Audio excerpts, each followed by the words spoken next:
Bon ben ça y est, on y est, au mouillage, en Grèce, 25 nœuds de vent constant, des rafales à 30-35. Ce qui est bien, c'est qu'il n'y a pas grand monde autour, il n'y a pas de moustiques la nuit et on n'a pas trop chaud. Bon ben c'est officiel, la saison de voile 2025 est ouverte. Ça tue les oreilles. Ça fait un bien fou d'être là en fait. Moi j'ai eu une année compliquée, au boulot c'est vraiment compliqué, je pense qu'on est nombreux dans ce cas-là. Et dans ma vie perso, des proches qui ont eu des soucis de santé, donc une année pas rigolote et donc je suis super contente d'être là.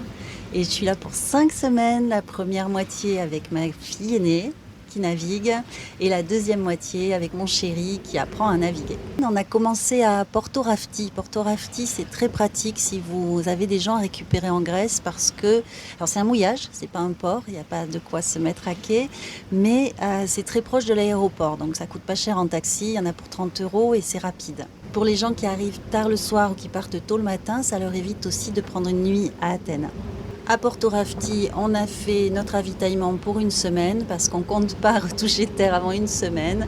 On a pris de la nourriture pour 4 pendant 15 jours, ça on est tranquille, on ne va pas manquer. Et puis on a tout rangé à l'arrache, on a monté le moteur, monté l'annexe et hop, on est parti direct, direction les Pétaloïs.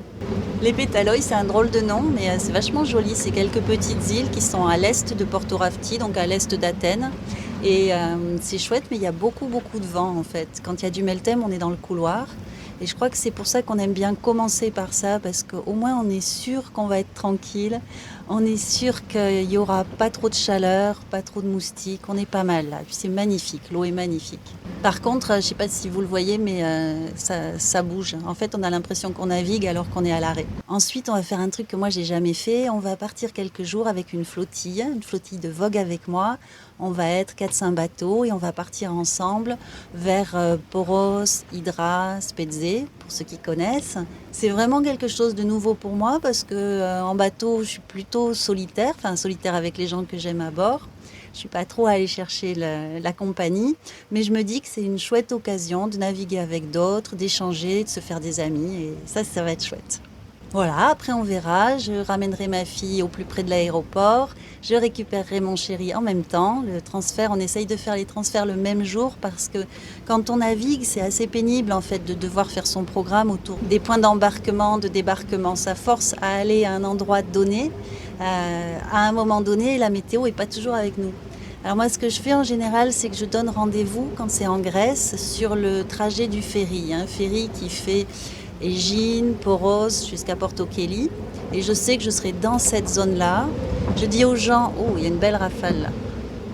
Je dis aux gens de prendre un billet de ferry jusqu'à Porto Kelly. Et s'il faut, ils descendent avant, selon là où moi je suis stationnée. Donc ça, c'est pour le programme. Il faudra que je vous parle un peu du bateau. Je vous ferai une visite. C'est le plus beau bateau du monde. En fait, c'est pas mon bateau, c'est le bateau de mon père et de ma belle-mère. Il s'appelle Dougli, ce bateau. Peut-être vous le connaissez déjà parce que vous naviguez en Grèce. Il tourne depuis un petit moment. Ils ont traversé l'Atlantique, ils sont revenus, ils ont fait plein de trucs super. Annick, elle avait un blog aussi à un moment qui racontait leurs aventures. Ils ont vraiment beaucoup navigué. Et ils me font l'honneur, le bonheur, la joie de me prêter ce bateau chaque année pour 4 à 5 semaines, 14 juillet, 15 août en gros. Et ça, c'est un vrai cadeau. Merci à vous si vous regardez. D'ailleurs, il faut que je vous raconte, la première fois qu'ils m'ont prêté ce bateau, c'était il y a 12 ans. Donc mes filles, elles avaient 12 et 14 ans. Moi, j'avais déjà navigué, j'avais déjà eu 2 bateaux, mais celui-ci était vraiment beaucoup plus beau que tout ce que j'avais pu voir avant. Et en fait, on se croisait à peine, on n'a pas eu le temps de naviguer ensemble. Donc ils m'ont tendu la clé du bateau et ils m'ont dit, ben vas-y. Oh, j'avais tellement peur de faire une bêtise avec. En fait, la première année, c'était donc à Ibiza. On allait d'une crique à l'autre. On avait 2 criques et on bougeait à peine. J'avais trop peur. Et puis bon, j'ai pris confiance. C'est un bateau qui est très sûr, qui est super agréable. Mes filles ont appris aussi très rapidement. J'ai plus l'impression de naviguer en solo avec 2 enfants, mais au contraire d'avoir un super équipage.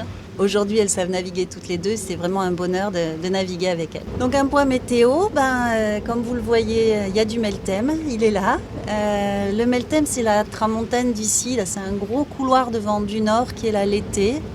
Alors il paraît que la Grèce, l'hiver, c'est pas navigable, que c'est très compliqué. Les Grecs anciens, du temps de l'Antiquité, ils naviguaient pas pendant l'hiver.